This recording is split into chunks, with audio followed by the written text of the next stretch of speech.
What do we exchange every day? We get up every day, we go to work. Two things we exchange we can't get back, okay? Well, maybe we can, but the first one, you exchange some what for money? Right, good. And the other one, we exchange what? It's kind of the theme of today. We exchange our energy, our wellness. Everyone cool with that? You take it, you give it, you get some money back, okay? And it's a cool exchange. There's nothing wrong with it. It's great, all right? But how does that play out in your life because you know what I've noticed, most people are comfortably numb. Right? We heard this at Tony Robbins. Moving through life in living life of quiet desperation. All right.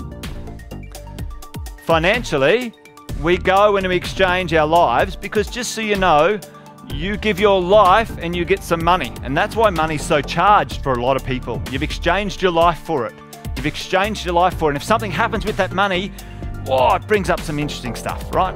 So let's say on Monday we went to work. What's today? Saturday. Let's say on Monday we're going to go to work and we exchange some time and some energy or our wellness, and we get some money. Who gets that money, by the way, on Monday? Who takes it? I'm going to do an example here just for this. Someone on 100K, more or less, it's pretty well the same. We exchanged some of our life. We got some money. Do you get to take that money home on Monday? Who gets it? Oh, bank, mortgage, boss, who gets it? The ATO. So, don't miss this. Monday, the ATO owns you.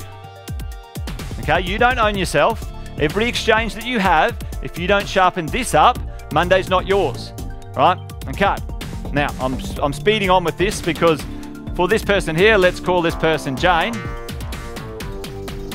We get to Tuesday, a little lunch, smoko, whatever it is, morning tea, and the ATO owns that too, okay? Now, for me, I don't think they're doing a great job with the money that I give them.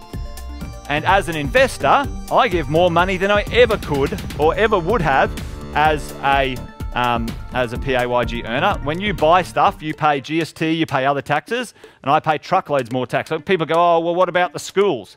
Well, hang on, mate. You know, last year I paid over 1.2 million in tax. Pretty sure the schools are going to be pretty cool. This, for me, is not okay. You can minimize that if you know what you're doing, okay? Let's have a look. What comes out next? Super. Hands up in the room if you know how much super you got, where it's invested, how much return you got on it. If you're happy with the return, you lost it. All right? Everyone's going. Right? Super. All right? Right? 10%.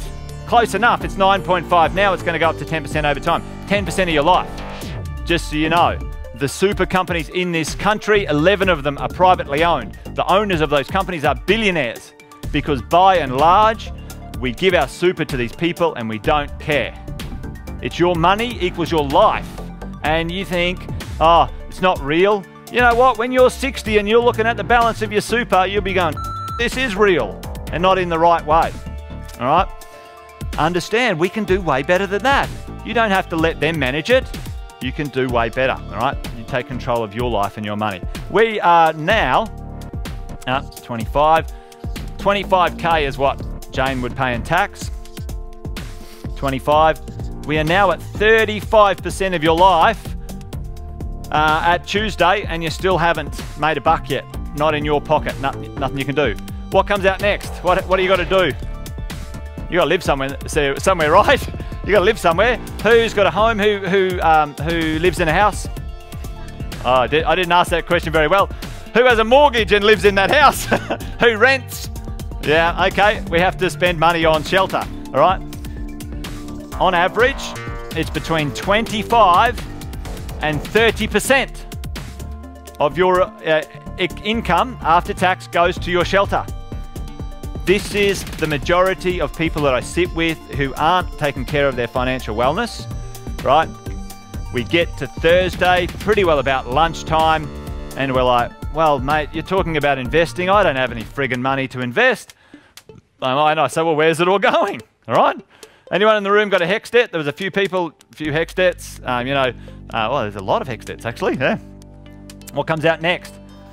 HECSs, well, it should have come out over there, actually. Credit cards, car loans, holiday loan, high interest debt. 20% interest debt, absolutely nasty, all right? This is what most people's financial week looks like. So let's put this in as perspective. 4 days of the week, not 1 cent is in your pocket for your well-being. Anyone, how you feeling? Thought this was a motivational seminar. Oh my God. Here is the good news. Here is the good news. You can make that better. You have to get yourself some knowledge and you have to make some changes. Okay, for many of us, we don't know where to start, right? Let's just, no one showed me this. What do I do? Where do I start? Okay, great questions, because that is the first question. Get curious about what that might look like. We have to live off the rest of it. And for many of us, we end up with credit cards or overdrafts or other things just to get by and have that sort of thing. Now, 4 days out of the week.